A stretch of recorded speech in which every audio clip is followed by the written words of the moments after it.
And we are live. Welcome back to Dutch's Domain. Talk and whatever escaped the topic jar. Today, apparently, the air conditioning escaped.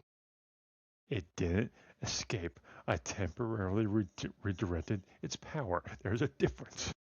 You unplugged it for the soundboard. The soundboard is needed. Our listeners deserve clear audio. Well, I hope they like it. They're about to hear two people slowly roasting in remarkable clarity. Before that happens, we should introduce ourselves. You already know me, well, at least I hope you know me. I'm Red, your host, the lifelong gamer and occasional maker of questionable decisions. I am Tesconda, the resident realist, competitive gamer, and the person responsible for keeping Red's occasional decisions from becoming permanent disasters. That only happened once. It happened once today. The day is still young. Even if it's night, it's still young. Sure. Cassandra will also join us later. Assuming she walks into this room, feels the heat, and doesn't immediately turn around. She promised she would be here. You promised me you would also have air conditioning. These are completely unrelated promises, Tesconda. Both were made by you, motherfucker. Later in the show, she'll also give us the Cassandra's diagnosis, her completely unofficial verdict on a game, character, trend, or particularly terrible opinion. So she'll be diagnosing you again. There are other terrible opinions on this show. Name one. Let's just move on. Orlin. You know how I designed Orlin in the story. Orlin is the nutty humor guy, so he would remove 3 parts, cross 2 wires, and announce it can't overheat if it no longer works. Then the wall would probably explode. But the air conditioning would work. It would blow hot air. It still counts. It's time for Red's random question, where I pull one completely unexpected question from the topic jar.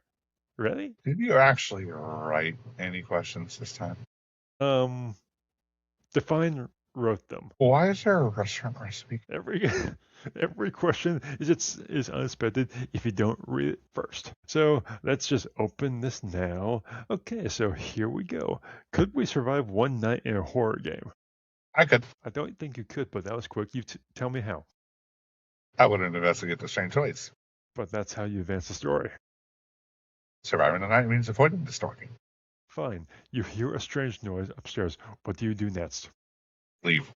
The front door is locked. Window. The windows are boarded shut. Then I would find whoever the fuck designed the building and ask why every fucking door requires a different decorative fucking key. While the monster approaches from behind. Why are you helping the monster? I'm building tension. You're building my obituary. I would survive because I understand horror game logic. I played Phasmophobia, 7 Days to Die. You once spent 20 minutes trying to open a door marked pull. So, Tesconda, the controls weren't clearly explained. It's a real door! At the entrance of the fucking building! Right over there! But if the monster attacked, I'd remain calm, assess the situation, and find the weapon. You'd panic, drop the flashlight, and accidentally open your inventory.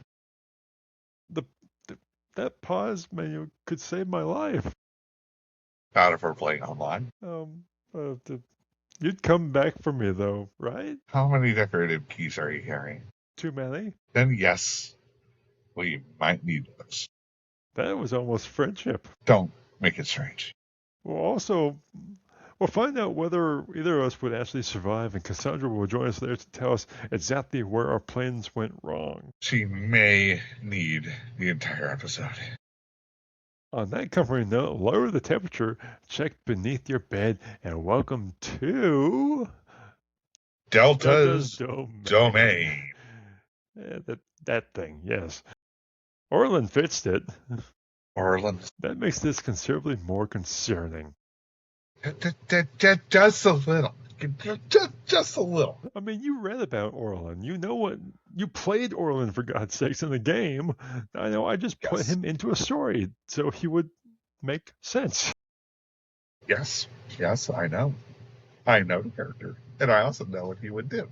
And there'd be probably a nice little thermal detonator wired in. So, like this from chapter 21 of the first book, there's this scene here that says, Orlin, red is Orlin, red is a passionate color and terrible diagnostic color. Shoulder interference is overheating. Cybernetic feedback is looping into spinal relay. His power regulator is trying to compensate and losing the argument. Yep. Sounds about right. And then there's the other one, I think, chapter 16, when he first, I think, gets into this. Yes, well, grief made me theatrical, also older, and I've matured into a deeply responsible adult with outstanding docking finds.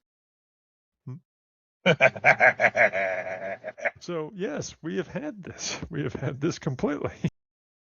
Yeah, sounds like me. Sounds a little bit like me. No, sounds a lot like me. Yeah, I mean, I can't pull everything into it. That's the hard part, is trying to pull stuff. I mean, if you ever get to chapter 19, where Agnes goes to work. Gosh. Agnes, I think it was written as, or I think I wrote it as, Agnes is a crowbar. Uh-huh. Yeah, that sounds about right. Let's see, where is it? For what it's worth, I dislike this plan in several emotionally complex ways. Yeah. I mean, when one uses a crowbar. Absolutely. I mean, it could be a crowbar, it could be something else, but I'm just pulling from records right now. So it could be anything at this rate, but that is something that you find out by reading the book that is on pre-order right now on Amazon and Barnes & Noble when it comes out July 31st, called Ghost in the Machine. It explores, well, you've read it without telling me you've read it, and I think you read the, I mean, it was a rendition that I gave you as an advanced copy, but it's not, the copy I put up has some more detail to it than the one that you were given. I think yours actually has more detail than one I put up. Well, we'll see. I'm intending on reading it at some point. Or at least the official release one. Well, the official release one's out there. You just need to pay for it now. Not a problem.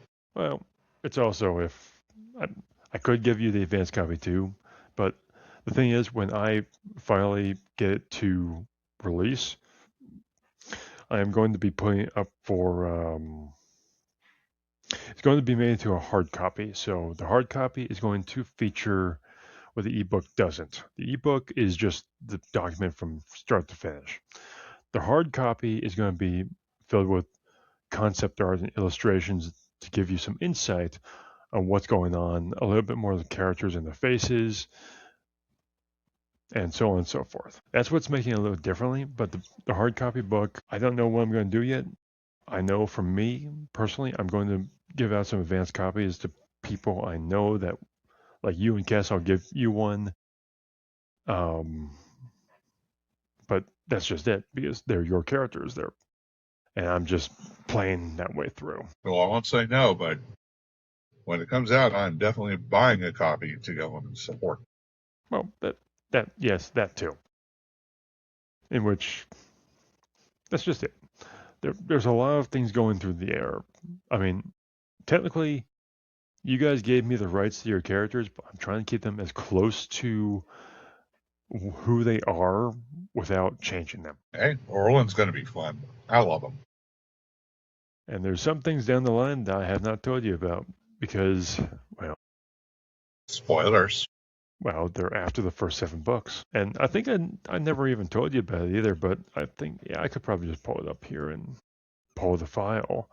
But so to give some insight for our viewers and who's getting into this, I made a 20-page file through with everything I wanted to do after the first 7 books are done and published, which I want to say to get all 7 books and their hardcovers published would take me anywhere from 5 to 7 months. It's not going to be just one and done. It's going to be multiple over several times, and then it goes from there. A space opera / cyberpunk / adventure. I like it.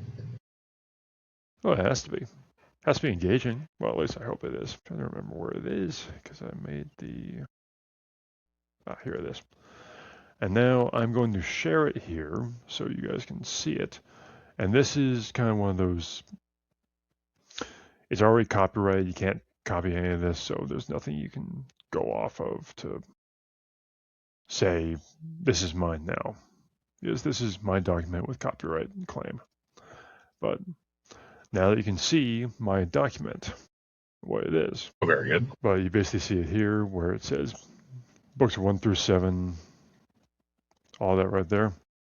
Granted, it's a little, I think I need to, and now my dog is growling. Hi, Pepper. Here it is, better way to read it. Read mode. So you see how this goes.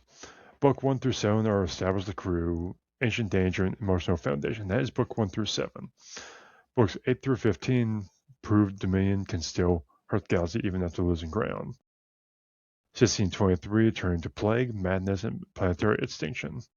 Books 20 through 30 revealed the logs were never only prisons, they were boundaries against something older. 31 to 38, they even contain an ancient threat that leaves weapons behind. 39 through 45 force the crew and their grown family to face whether victory requires final sacrifice. And 46 through 50, the story back to Gannett's Haven, where home, legacy, and the final epilogue can land with its full weight.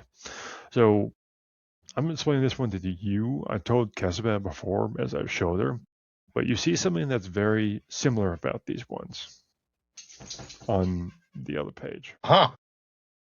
What looks familiar to you? Oh, yeah. When we were in Splinter Cell and Star Wars Galaxies. Oh, yes. I see The him. Black Shadow virus was the first thing I took out. The Ragnos threat was the last thing I did. This was your story that I took from you and rewrote. I'll tell you right now, those ancient Sith, man, they were cooking. They were cooking with fire. Well, and do keep in mind, all these things are going to be rewritten in the best way I can do. But Black Shadow virus will be its own thing. Ragnos threat is going to be renamed. Ancient Warbot surge with hunters. The Ragnos threat resurgence.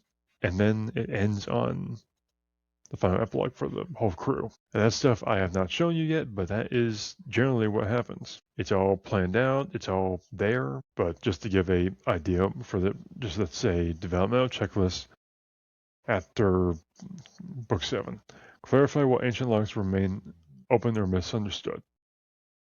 Define characters that are introduced, and then before writing the ancient war book, place marriages, children, business openings, Gannett's Haven, civic growth. So you get to see more character development than what you'll see in the first 7 books. The first 7 books are all about the introduction. Yeah, it's all about the book, all the crew coming together, all of them in one spot, and then as they leave, they go on to new pastures, or they leave on to what they're doing next after book 7 is done. But that's the idea for every single one until book 50 where it ends. And book 50 could very well be just, there could be more than 50. I don't know yet. This is just an idea for now. There could be more development down the line. But you basically see here, all the way to the start, we have first arc, second arc, third arc, fourth arc, fifth arc, sixth arc, and to top it off on the 7th arc. Quite fun. But you're also looking at this as one other detail. Book 1 is already out, but I'm releasing them a month at a time or more, 50 months. That's about a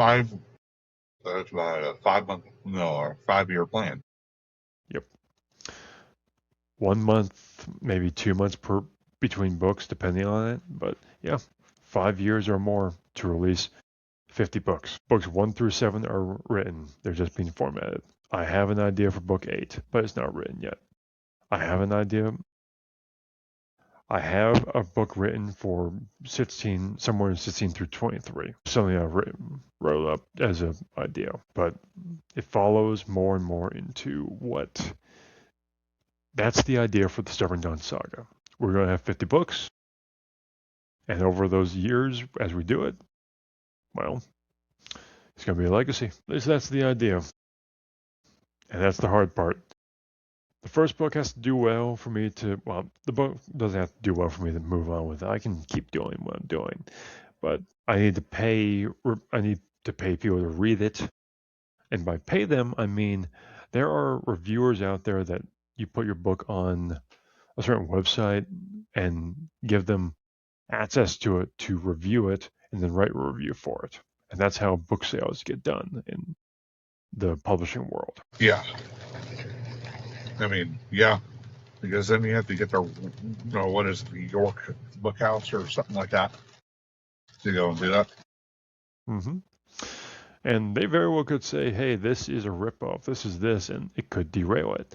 But it's not going to derail me. It's just going to say, hey, they made a bad review. Doesn't mean it's bad. It just means they didn't agree. The only way I can ever be derailed specifically is if, and this is if Amazon or Barnes & Noble pull my license or pull my account and say, you're blacklisted from publishing. That's the only way. I don't see any way they could do it. The only way they can do it is if I disclose something that is not true.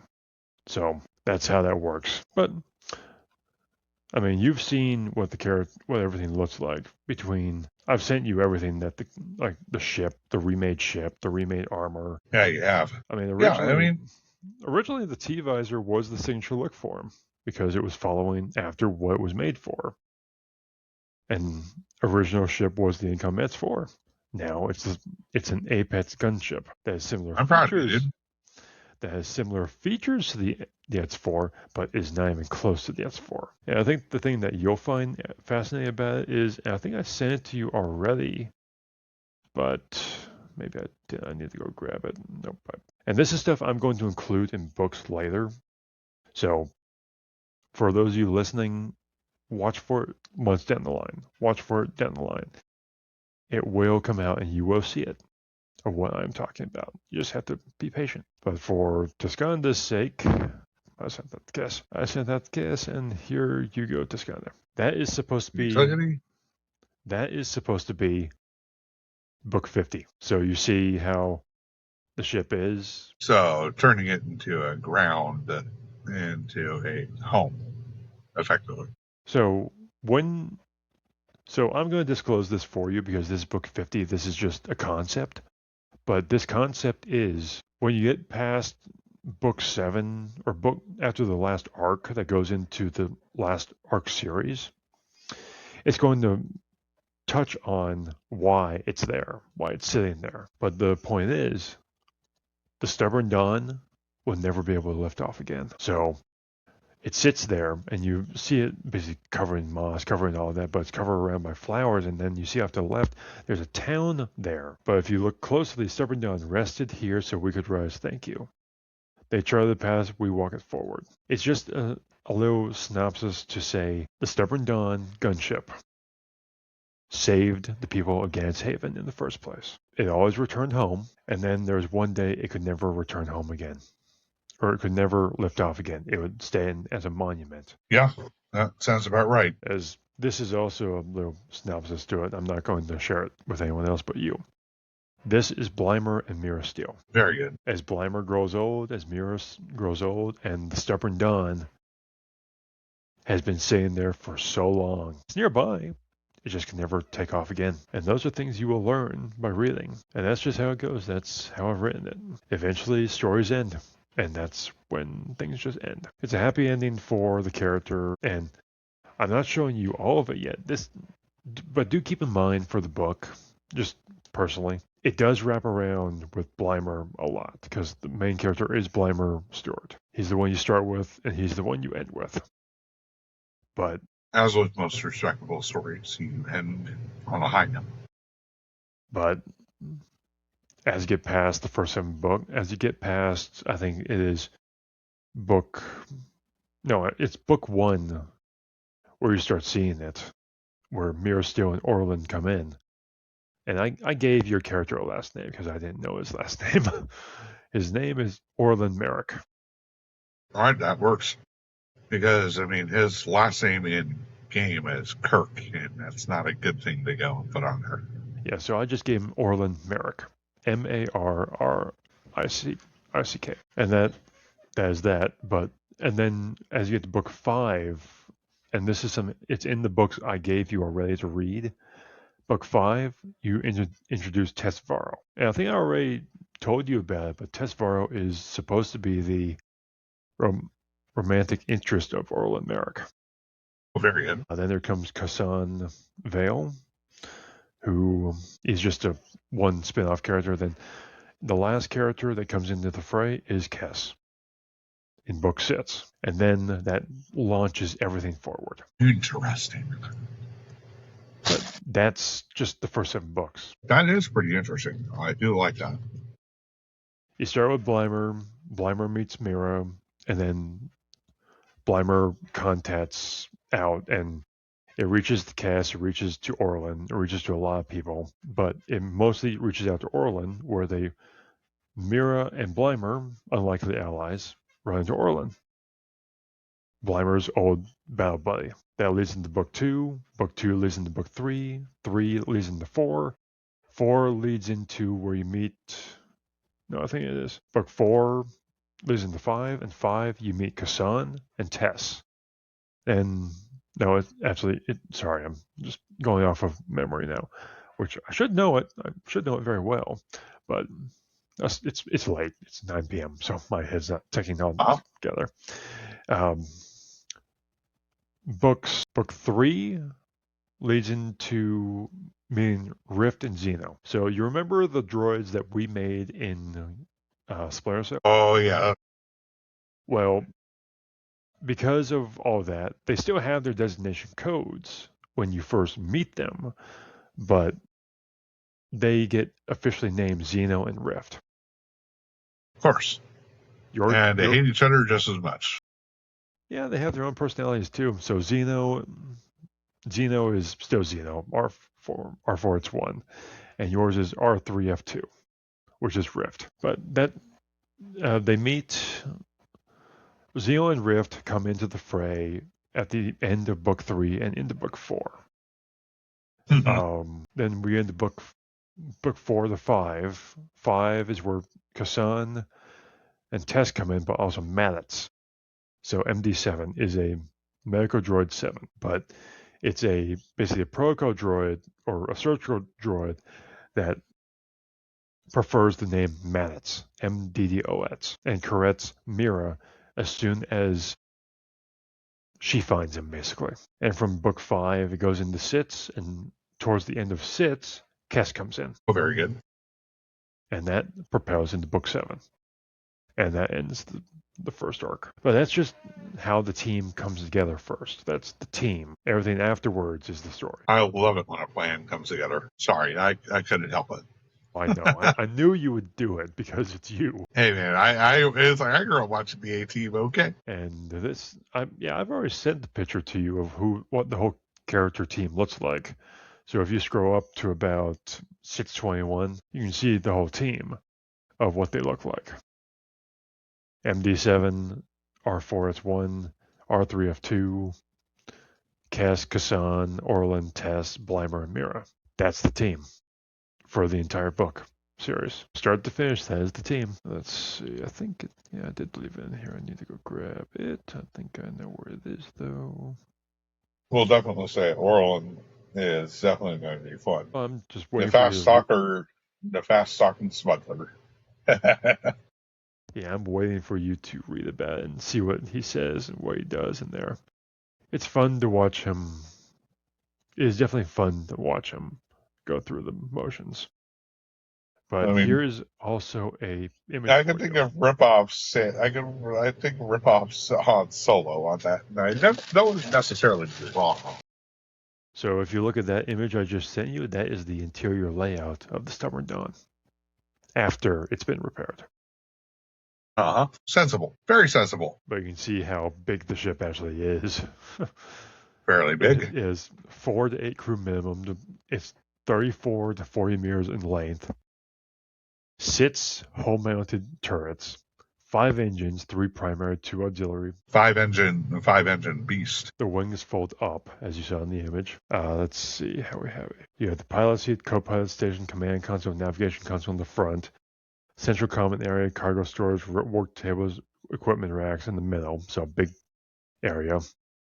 And then towards the back, you start seeing the medical scanner, treatment storage, medical storage, drive core, power regulators, subsystem maintenance access, turret access corridors on top, because that's how you get to them. Yep, straightforward, yeah. And the only way I thought of this, really, of how to design this little by little, is Star Citizen. I don't want to give Star Citizen too much credit, because Star Citizen is still a showcase game. They're trying to make it into an MMO. They're doing well with it, but it's still crowdfunded game that is trying to launch Squadron 42 later this year. I wish them luck. Yeah, they have GTA 6 being basically dropped right below them or right on top of them. Yeah, that's not a good time. No, it is not. So I don't know what they're going to do. That is a very dangerous time to go and release anything of consequence. I mean, they've been developing Squadron 42 for 10, 15 years. And it isn't going to matter if it releases at the same time as GTA. Because at that point, GTA is going to take it all. And it's going to be very unapologetic. Oh, yeah. It's not even close to a... It could work, it could, but it depends. It really does depend. Yeah. But I do hope you enjoyed the story. I might... If you it's really fun. want It was fun. It was fun. I actually enjoyed reading it. So what did you enjoy about it? Just if you give me an honest review. In all honesty, I thought that it was well-paced. I thought that the introduction and backstory, as well as the disposition in Blymer's character in the very first part, and the very lead up to the introduction of the world, was fantastic. And I think that your world building is great. Like, the details were there. I think that it could have gone a little bit deeper on certain atmospheric things, such as, it's like just the taste of the, like, even down to the taste of the air in a place could go and set people up for something even more like a cyberpunk style experience. And if that makes sense. That's the thing that that's what I'm doing with the hardcover. I mean, the hardcover, the ebook has detail. It's meant to be an ebook, and it's only sold for $2.99. So you can just put it in your Kindle, be good to go. But the hardcover, that's where you've seen all these images I've given you and shown you what everything is, of what everything could be and where things are. Now imagine that on the page, or right before the page, or integrated with the page. You're now seeing what you're actually looking at versus trying to imagine what it is. I mean, it's just small things like that, like the taste of copper in the air. Like it's like the sound of music being heard from 4 places down, or even the absence of sound.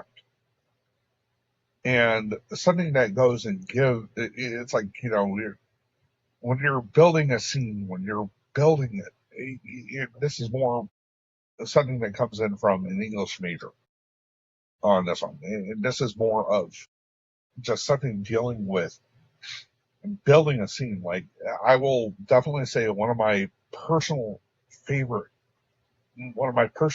descriptions of the world actually came from The Spear.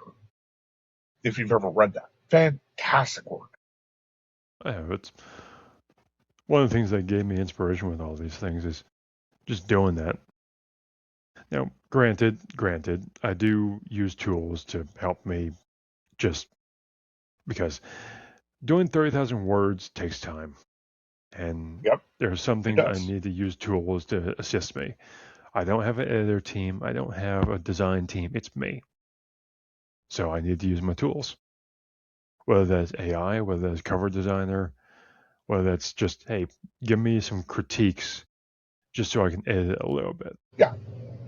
I mean, as I said, I mean, none of my criticism here is meant to wound or anything else. In this case, it is quite literally like something I noticed that could be improved, but I think you have a pretty solid story already. Yeah, just wait for the, well, yeah, just wait for the, I'm actually going to share a picture with you real quick. All right, sounds good. So this picture comes from the book that I was telling you about that's somewhere deeper upon the expansions. And I'll give you a little insight on it. So looking at that picture, what do you think is going on, first of all? Heist. You're right to assume that. Now look very closely down below. It says Greyhook Station. So to give you some more insight on what happened here in this writing blurb, it was just me spouting off ideas and thinking, what could I do to enhance this? Ridgeberry disabled. They're on a routine mission on a different planet just to investigate because they got called out, because that's what they become after some time. But at this time, Mirastil, Tesvaro, and Cassandra are back in Gant's Haven. They basically call that their home now because that's where they go to.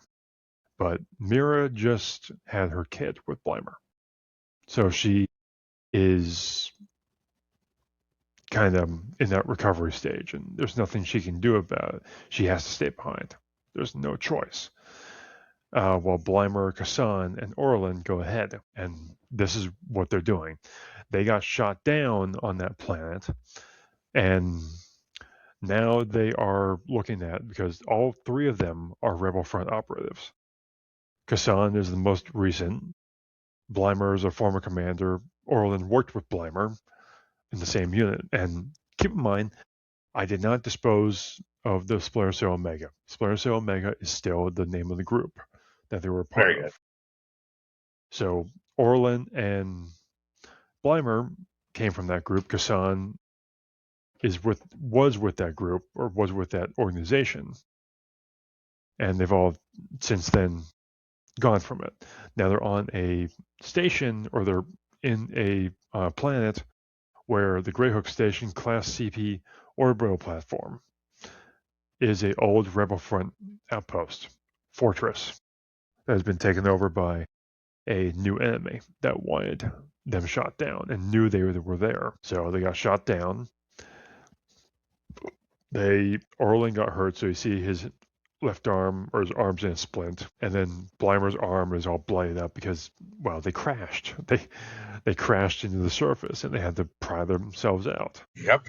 3 men versus basically a small army, and that's what they're doing. They took out a small Ridgeberry that shot them down, collected ammo and whatever they could before they developed a plan to get to Greyhook Station. That is what this scene is. All right. So definitely a heist. Yeah, it is definitely a heist, but that is what happens here. They go into this whole ensemble. They take over the Barry, so the Ridgeberry is disabled. They took it out. Subsystem offline, manual override only. They take out the people that are there, and now they are planning to infiltrate the Greyhook because their way off the planet is there. And the way it ends, is actually funny. The way it ends is very humorous, I would have to say. Yeah, I like humor. And humor being, they get all stuck into a very dinky ship that Orlin flies. Boy. So apparently flying the Ford Pinto. Yeah, pretty much, but there's not enough room for Blymer or Kassan to fit in there comfortably. So Kassan falls on his back. Blymer is basically standing above Kassan, while Orlin is flying the ship, and it's not big enough for them to even do anything, so they fall over. And yeah. Yep. Orlin would get him home and probably scrap the ship. Actually, that's where it gets interesting. It develops into another story thereafter, but that's the side story in there that he keeps the ship. Of course. Because he crashed it into the field nearby the Stubborn Dawn, and that's where it gets fun. I haven't developed any further past that. It's still just up in the air.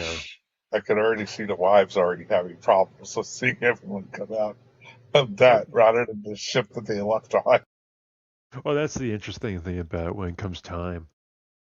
When that when that book ends, that specific arc in there, that little side story, um, Kassan meets his significant other in that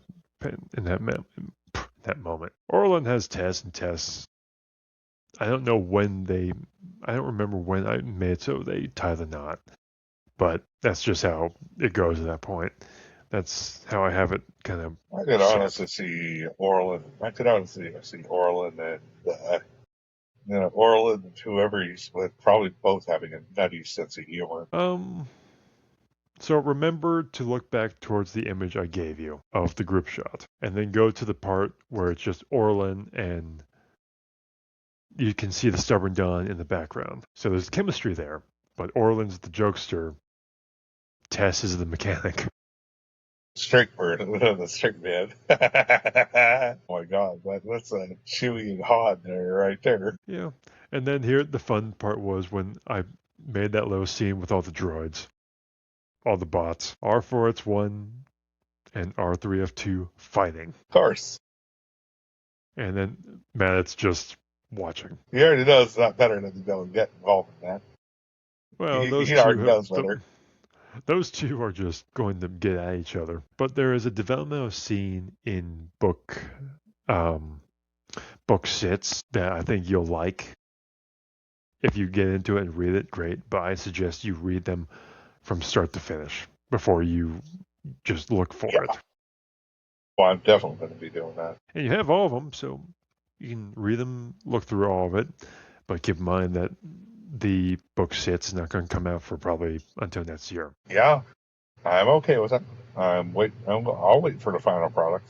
You guys, I want to go and surprise. Well, yeah, that has been my last month, basically, of what I'm doing with this book or this series of books. Because originally it was just I was generating a story for me to read and keep to myself of what was next for Blymer in his after the Rebel Alliance, after everything, what happened to him.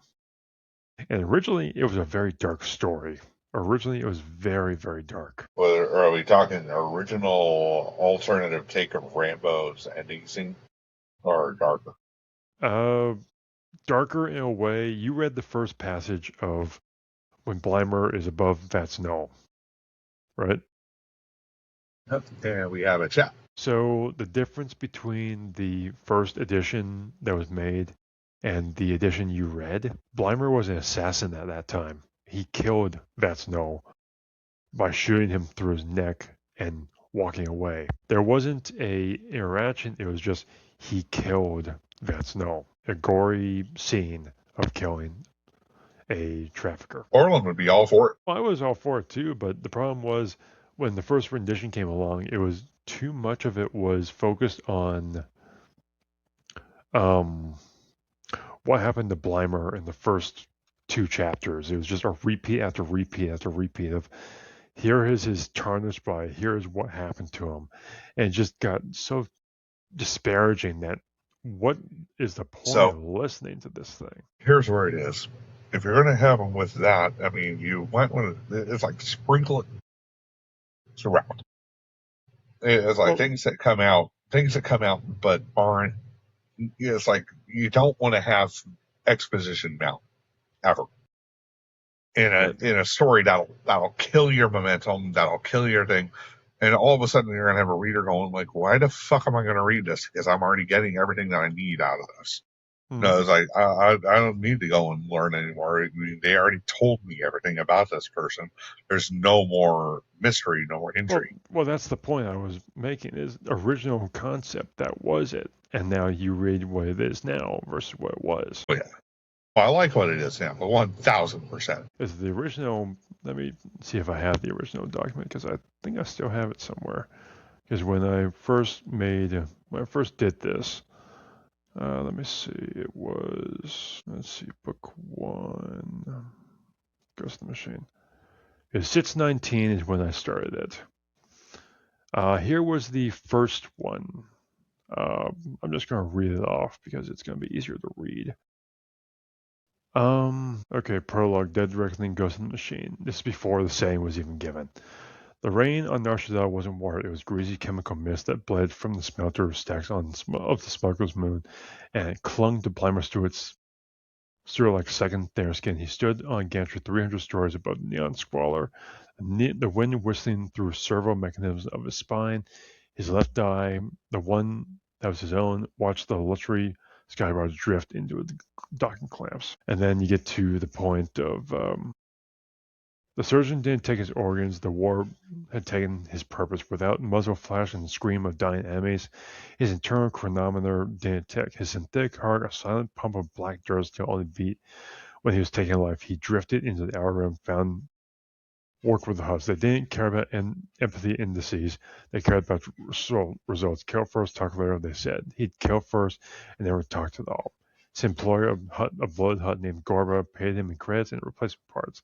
The credits he wired to a ghost account, and it just kept going on about that. And then here's the original scene. The wind shifted. He squeezed the trigger. The slug thrower coughed a wet, percussive thump. The round didn't make a sound. It traveled. It simply arrived. It punched through the lead Gamorrean's neck, a messy, spurring distraction before burrowing itself into Vatsno's chest cavity. A Twi'lek laughter became a wet gurgle. His Leku twitched violently, then went limp. The second Gamorrean looked around, grunting in confusion, its tiny brain unable to process the invisible death rain from above. That was the original intro. Yep. Sounds intense. And then here's when it, you heard me a little bit briefly into there of the prologue. Now here it is again. His body moved instinctively, a predator holding on prey. Damage server whined softly as he slowed the spears. The scanner in his visor activated, locking on heat signatures. Blymer's remained organic eye, solid chaos, guards shouting, weapons drawn. It just kept saying over and over, like, and here's chapter 1. He looked down on his mangled torso, the dark, scorched metal of his chest plate peeling away, revealing wiring and fractured circuits beneath. The pain was dull, persistent, the echo of the life he's lost, and the war refused to let him go. And yet, amid the records, a flicker of something else. Hope? No, not hope. A stubborn refusal to die. His fist clenched again, the torn metal grinding against itself. The pain was real, sharper than a slugger blast. So you kind of see where it was to where it became. I do like where it became. Because that does sound, I'm going to be honest, sounds like a downer. Yeah, that is the first 3 chapters of book 1. I just gave you prologue, chapter 1, and briefly chapter 2. That was the original concept for Blymer Stewart's Ghost in the Machine. So that, I don't think Kessie's going to be joining us tonight, so I think she's out for the evening. Yeah, I already figured that was probably going to be the case. I mean, as soon as you mentioned she had something medical, I was like, I'm pretty sure it wasn't. Yeah, I mean, hoped. She has said she wanted to, but there are certain things about that. It is midnight for her now, almost 1 a.m. I want it's better to. That's why I wasn't. Yeah, I was. It's like I would have honestly gone and told her, go to bed. No, you're fine. You don't need to be here. And I would have left it at that. But I think it's been me mostly talking this entire podcast about what the books are becoming versus anything else. Yep. What the books are and what they're becoming. I think that's fantastic. Hey, having goals is nothing bad, dude. That is fantastic. Yeah. Something like that. But it goes and gives you something to strive for. I mean, I think I already showed it to you, but did I don't know if I did, of his finished look. I showed you what the book cover is and what it became, the final one. Now you want to see what he looks like without the book cover. Sure. This is without the book cover. Ooh, I kind of like that. That is without the book cover. That is that. So it still holds that neon chasm feel. You're in an alleyway. You're in a place that is wet, chemical, misty. But it has that Nar Shaddaa feel, but it isn't Nar Shaddaa anymore. It's called Neon Chasm. That's fantastic. But yeah, that is literally everything that has been going on the last couple of weeks is redesigning the suit, redesigning the helmet, redesigning the characters, um, trying to give them more appearance. So when I put them into appearance, because the next book cover, which I'm going to release, book 2 is already done. I've already finished that. But the problem is I have to redesign the cover, because let's put it like this. This was the cover for book 2. Interesting. So I need to change it a bit to meet with the new idea. Understandable. I mean, that is definitely something to go and be aware of. Is you want the books to look all the same, or at least similar on the spine. Similar enough to where they're not going to be, yeah. Because as you've already seen with just the, I'll grab it just to show that.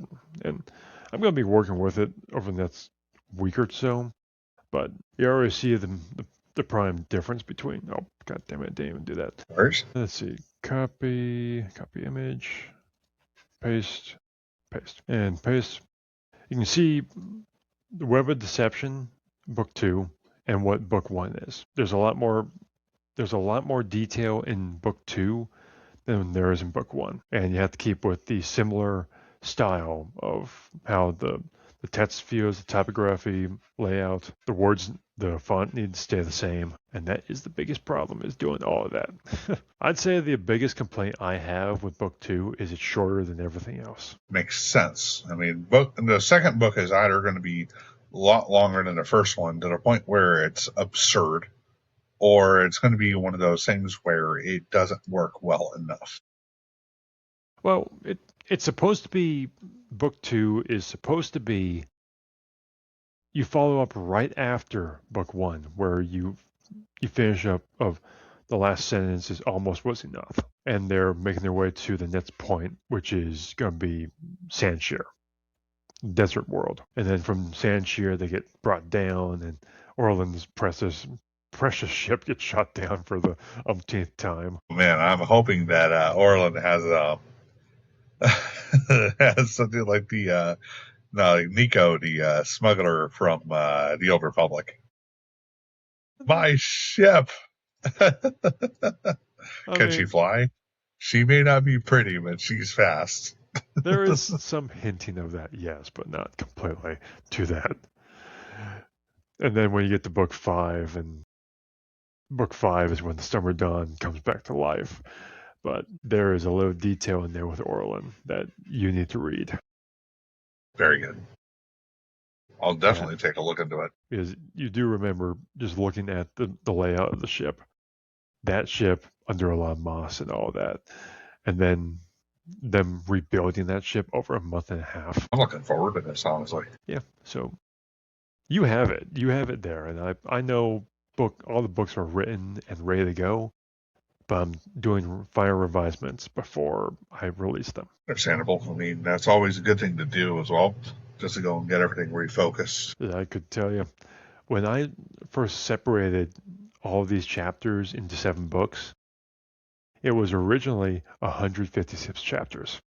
Uh-huh. So trying to make it so, hey, all these books, all of them, they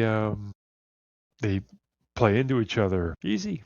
No, it's not easy, because you have to set up for a new book. Writing is never an easy thing. And anyone who says it is, I can honestly tell them that no, they have never met an actual author. No, not a chance. It's definitely one of those. And I have to share this with you because it is required. Yes. Dog has it coming. Dog definitely has it coming. Okay, yeah. Gosh. Dog definitely has it coming. That's all. Yeah. I mean, I would be pretty mad too. I mean, it's something I would probably do to you. Yeah. And notice that I do not make any promises about your safety afterwards. Yeah, I think all you do is sit on me, and I would just get off. Get your lard ass off of my... Yep, that sounds about right. It would be proper. Granted. So there's one thing I do need to disclose with this. I canceled the subscription to Riverside because we have been doing this for a few months. Yeah, So I the wouldn't last worry too much about that. the last 2 months, it was on free trial. I canceled it altogether now, so I don't know if this is going to still work or not. So the podcast itself, we can continue, I think, but I don't know if it's going to allow it to work the exact same way. I think I still Well, need to do that. I know that it's going to be a little bit on the weird side. I know that we had issues with it way back when, but I think we can work past it. Not really too worried about that. Because right now, I think the only thing we're streaming to right now is Twitch. Oh, yeah, Twitch. Twitch. The only thing we're streaming to right now is Twitch. And looking at it, we have 0 viewers. So yeah, that's typical. About right. That does sound about right. Definitely has been a long day. Yep, and now I'm just thinking about the one thing that we were talking about before. I got into the book details and everything we were doing. Actual horror game details. Yeah, no, I don't really do too well with horror games because I would not go into the house. I would push you in. No, you wouldn't, because I wouldn't even go. I wouldn't be around. Who says that? I have every reason not to be around. Well, we're just going to do like Murdoch does to Bosco. Every time Bosco gets on a plane. Gosh, what does this fool do and fly? And especially the scene after they're, in a foreign country? They get onto a seaplane. Yep. He injects him in the neck, lets him fall. That would be me and you. Huh? And then I put you in the house with the demon and, hey, Tesconda, time to wake up. Yep. I mean, all sorts of confused. And then you'd have Manus Paratus. You go in. Yep.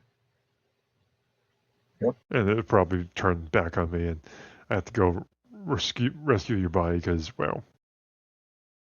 Or you just come back in. Or you just come back in and you see the demon's neck snapped and me going standing over it. Close enough to that point. I mean, phasmophobia could be a thing. Yeah, no. I'm good. As I said, I'm not stupid enough to get caught inside horror. I mean, there's also, are we there yet? Yeah, there is. So I'm wondering if I can go and do that with Xbox over here. Because I think you can, but it depends on if you can download it. Well, that also is if I choose to go and re-up my subscription next month after a payday to Xbox Game Pass. I mean, right now I haven't really been playing my games at home or on my computer. I've pretty much been just trying to go and get things rolling. It's like actually getting active outside of it. And it was like, oh shit, I still have this going on. So I went, canceled all my subscriptions on Game Pass because it was like, what the hell am I paying $30 a month for? Yeah, and that's the thing that I know from me. I am going back to work next Monday with package handling, but I'm also waiting for a position to get back to me as a support technician that would basically trump being a package handler because it would be a full-time position for basically veterinary clinics. Nice. Working at 25 an hour, so 50 grand a year, and that would pay for. That's roughly what I make. That would do it very That's roughly about what I'm at. Versus doing part-time package handling. Hey man, I'm hoping you get it, man. I'm hoping. Yeah, but my point is, I've been paying for the Riverside subscription for basically a year. Yikes. The $30 a month.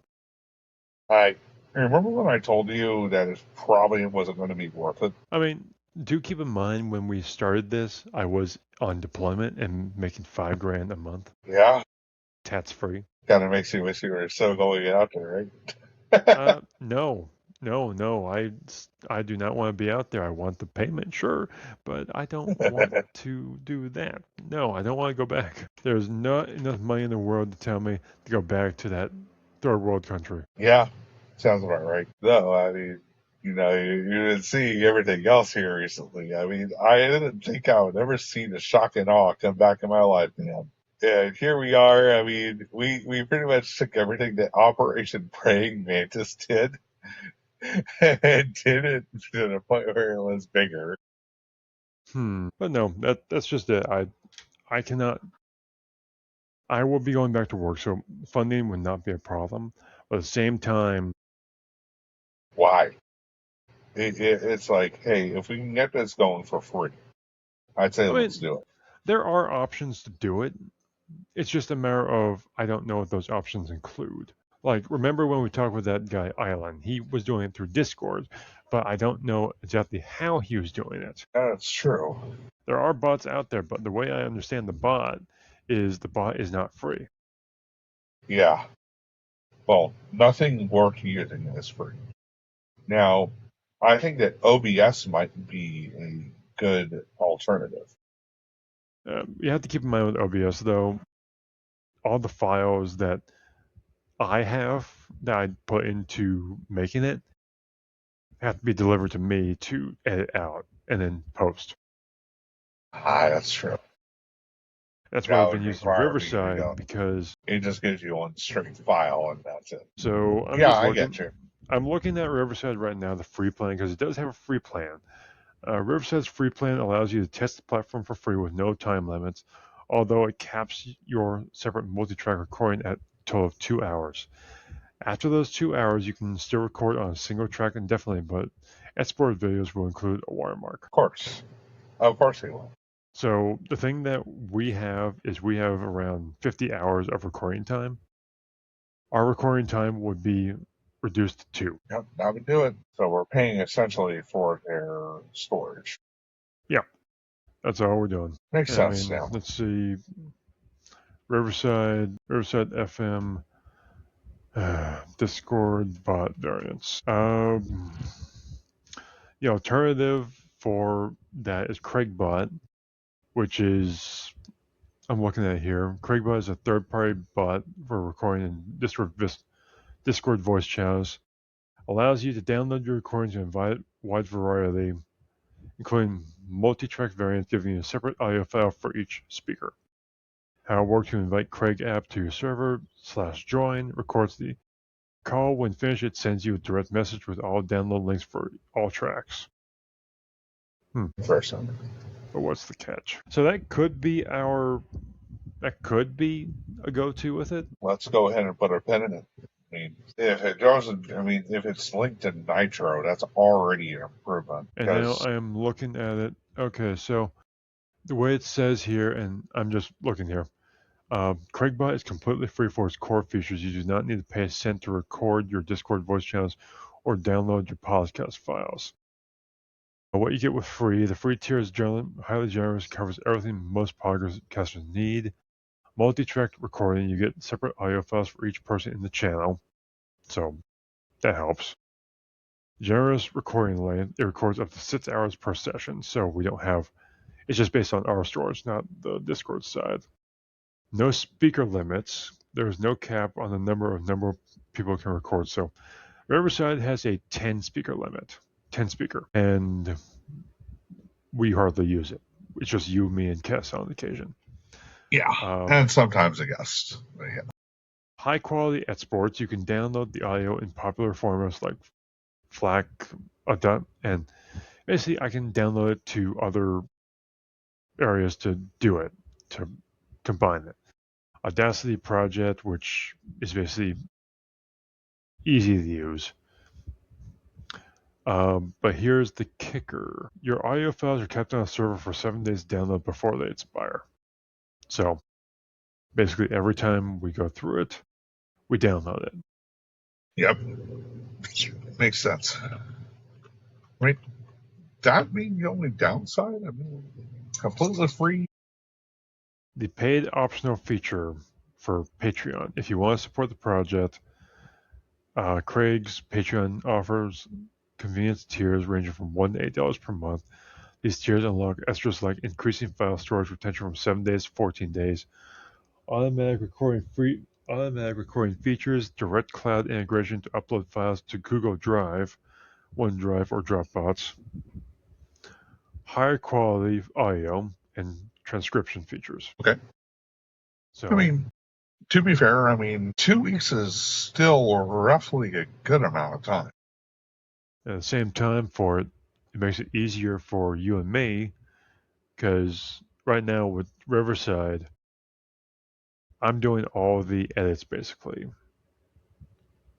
That means you could do the edits too because you could download all the stuff. It would be specific to a server. I mean, I've never really done video editing before, so this sounds like fun. Neither have I, and this is audio recording, Tesconda. Remember, we tried video editing the last time, and it was just, it worked, but it had some reverb issues. Yeah, OBS didn't really like what Riverside did, and Riverside didn't like OBS. I was playing on Streamlabs at that time, and I had everything downloaded, but I could never get it to work properly. In any case, you want to go ahead and call this one? Yeah, I think we can call this one for Riverside and see what we can do with it. But, there's always something we do at the end, Tesconda. Yes. What are your 3 jokes of the night? So, what did the elephant say to the naked man? What? How do you breathe through that thing? Oh, brother. All right, I got one for you, and we'll do this 1, 2, and 3 each. Okay. I asked my librarian if she had books on paranoia. They whispered, "They're right behind you." Books on paranoia. They're right behind you. So, shit, my brain is mush right now. Okay, so what happens when you throw a penny between a banker, a lawyer, and a beggar in the middle of a bar? What? 1 cent becomes no cent. No. Oh, God. Okay, you win on that one. I got one here for you. Let me see what I got here. Yep, here it is. What's worse than a lobster on your piano? We're going to try to play the piano. Crabs on your organ. Oh. Yeah. Crabs in your organs, Tesconda. Yeah, that would be very, really bad. I wonder how you got crabs. Ah, I think Tess gave you something. yeah. All right. Do you have one last one, or should I do 2 more for you? All right, give me one moment. Okay. All right. So, why did the tomato blush? I don't know. Because it saw the salad dressing. Oh. Okay. Ah, man. All right. Let me see.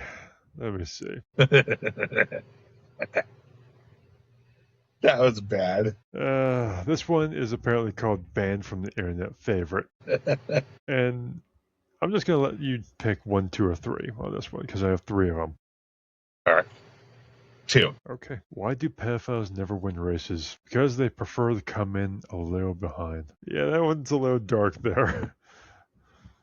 That one's a little bit dark. So I'm going to give you a different one because that one's a little too dark. And it kind of breaking the internet a little bit. Why does Batman wear half a mask? Is it La Sierra? So the police know he's white. What's the most terrifying word to hear in nuclear physics? T-minus 10. Oops.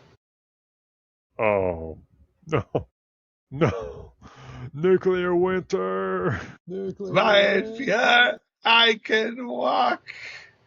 Gosh, that was such a poignant movie. Also, just because I know this is probably our last time in Riverside before we go on to our next thing, which has been fun here for the last year and a half. We've been doing it. Started with deployment, started with all that. And it's going to be that again, but Tesconda, it is July. Yes, it is.